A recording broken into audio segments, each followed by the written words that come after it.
Good evening. This is Mike Spencer, and tonight I'll be reading The Miracle of the Wooden Shoes, based on German traditions, written by Deborah Rowley and illustrated by Dan Burr.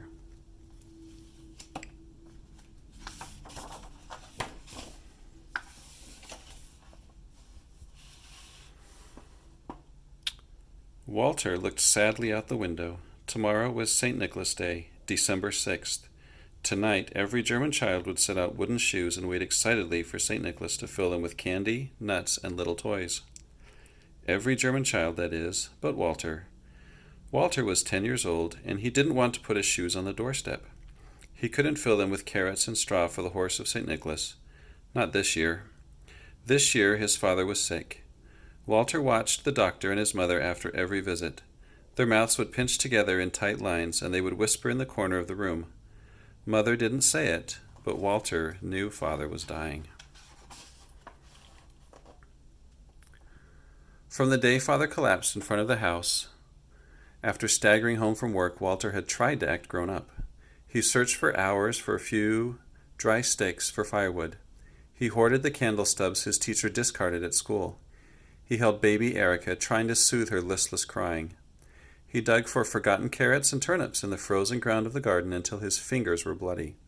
Walter was grown up enough to know that this year there would be no Christmas. The tow-headed little boy turned from the window and fumbled around in the cold darkness for his nightshirt. Then he obediently went to kiss Mother and Father good night. "Liebling," Mother said affectionately as she held Walter's thin face in her work-worn hands. "You mustn't forget to set out your shoes." Walter stared at the floor and left the room. Without speaking, he didn't want to upset his mother or disturb his father's sleep, but he couldn't set out his shoes. To be safe, Walter opened and closed the door front to hide his rebellion. Then he climbed into bed for the night.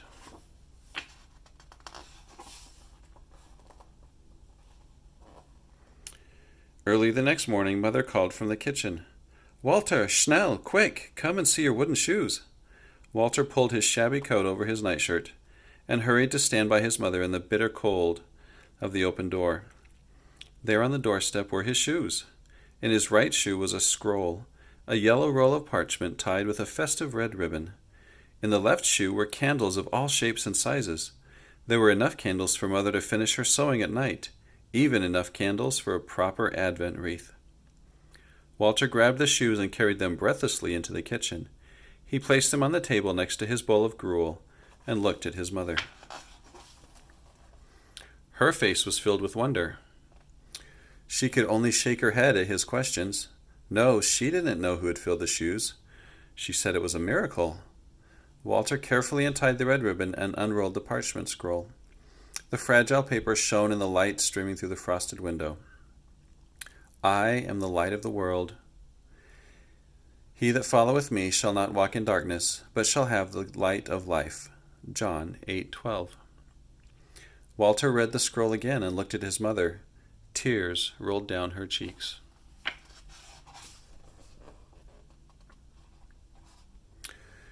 The next morning, Walter woke first. He put on his coat and reached for his shoes so that he could go outside to find a few sticks for the stove. But his shoes were gone. Cautiously, Walter opened the front door. There were his shoes again.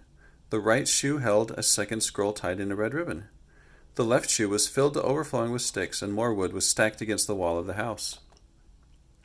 Walter picked up the right shoe and carried it to the kitchen table where he could open the scroll. "His word was in my heart as a burning fire." Jeremiah 20:9. Walter quietly carried in the wood, one log at a time so he wouldn't wake his mother. Then he built a fire in the stove, hot enough to heat the whole house, hot enough to warm his father's bed in the back room.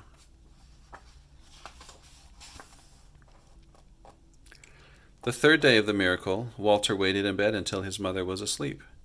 Then he tiptoed to the front door and pulled it open just wide enough to slide the wooden shoes, one at a time, through the crack. Now he was up before dawn, creeping to the front door in the dark. He felt like shouting when he saw his wooden shoes filled again. The right shoe contained a scroll. The left shoe held a loaf of bread. Rolls and Lebkuchen were wrapped in a cloth. A pail of milk and a basket of fruit and vegetables stood behind the shoes. The yellow parchment scroll contained another verse from the Scriptures. And Jesus said unto them, I am the bread of life. He that cometh to me shall never hunger, and he that believeth on me shall never thirst. John 6:35. Walter carried the food into the house. When he closed the door, the baby started to cry. Walter pulled a cradle close to the table and dipped a clean cloth in the milk. Erica sucked on the cloth eagerly as Walter found the same verses in the Bible that were written on the scrolls. He dipped the cloth in milk for the baby again and again as he read. Walter thought he knew how Erica felt.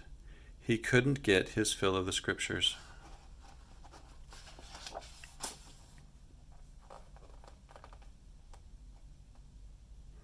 The fourth evening, Walter set out the shoes again while Mother watched from her chair by the fire.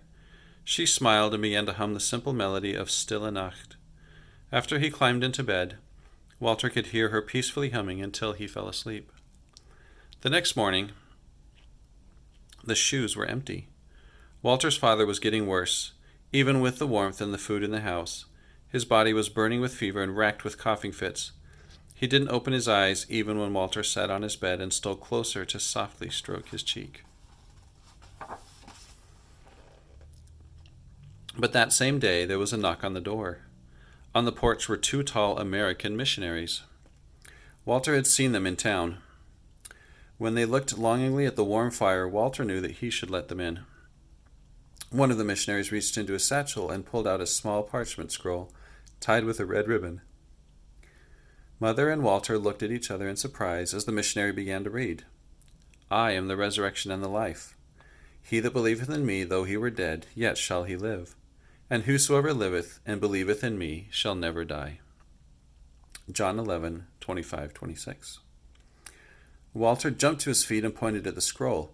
It was you! You are the ones who filled my shoes. You gave us the 3 scrolls. The missionary shook his head in confusion. I don't know what you mean. I found this scroll in my shoes this morning with a note to visit your family today. I don't know where it came from.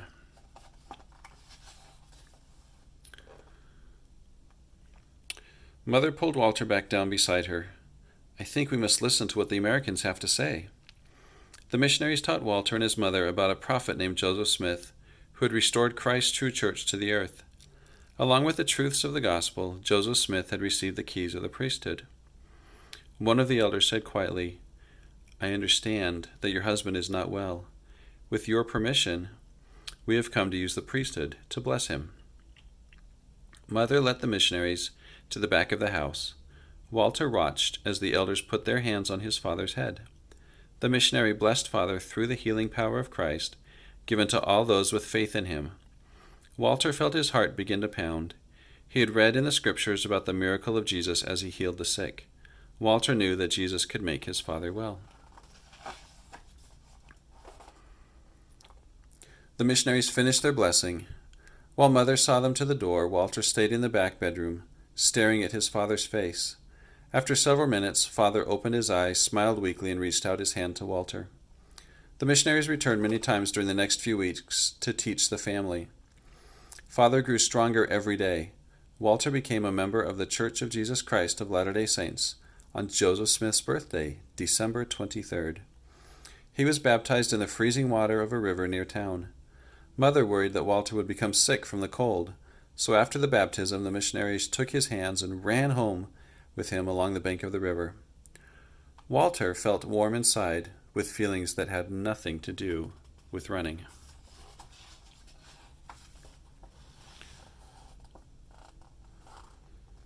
One more scroll appeared in Walter's wooden shoes on Christmas morning. It was the morning of the Christkind, the messenger of baby Jesus.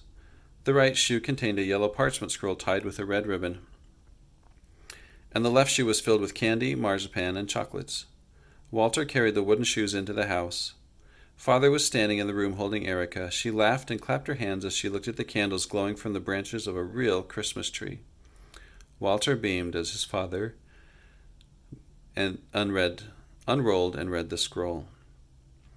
Wherefore, if ye shall press forward, feasting upon the word of Christ, and endure to the end, behold, thus saith the Father, ye shall have eternal life. 2 Nephi 31:20. Walter struggled to hold back tears as he looked at his family.